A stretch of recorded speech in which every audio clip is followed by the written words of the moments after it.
మతం మార్చుకోమని కాదు, నీ మతం ఎవడికి కావాలరా, నువ్వు ఏ మతంలోనే ఉండు, నువ్వు ఏ నిచ్చెన వేసుకున్నా అక్కడి దాకా చేరదు. దేవుడు నరుడై శిలువ రక్తము ద్వారా నీ పాపములు పరిహరించి అడ్డుగోడను బద్దలు కొట్టి కల్వరి శిలువ ద్వారా వేసిన ఆ ఒక్క నిచ్చెన ఎక్కితేనే నువ్వు పరలోకం చేరేది. ఇక నువ్వు చేసుకున్న నిచ్చెనలన్నీ వ్యర్థము వ్యర్థము వ్యర్థము. ఇది సువార్త. ఇది క్రిస్మస్ పండగ యొక్క పరమార్థం. అసలు క్రిస్మస్ నాడు ఏం జరిగింది?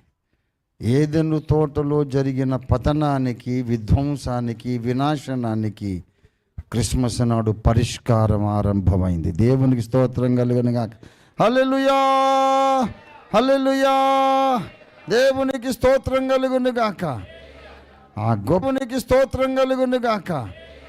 ఆ గొప్ప క్రిస్మస్ బాలకుడు. దేవుని బిడ్డలారా, అసలు మన బ్రతుకునంతా మార్చేశాడు. ఈ ప్రపంచ చరిత్రను మార్చేశాడు. చరిత్రను ఒక మలుపు తిప్పేశాడు. నిరీక్షణ లేని ప్రజలకు నిరీక్షణ కలిగించాడు. చిమ్మ చీకటిలో నడుస్తున్న ప్రజలకు అరుణోదయ కాంతులు ప్రసరింపజేశాడు.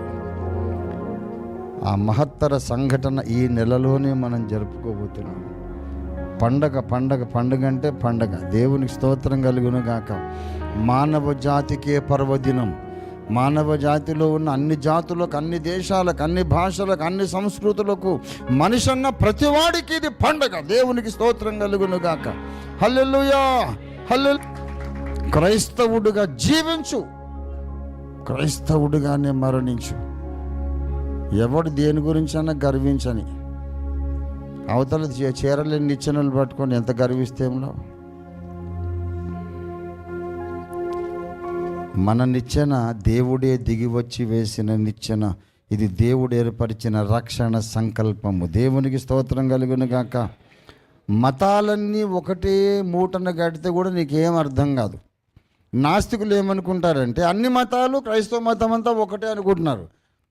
కాదు కాదు కాదు, మతములు వేరు, క్రైస్తవ్యం వేరు. మతములేమో మనిషి వేసిన నిచ్చెన, విఫలమైన నిచ్చెన. క్రీస్తు మార్గం దేవుడే స్వర్గానికి వేసిన సఫలమైన విజయవంతమైన నిచ్చెన. దేవునికి స్తోత్రం కలుగును గాక. హల్లెలూయా.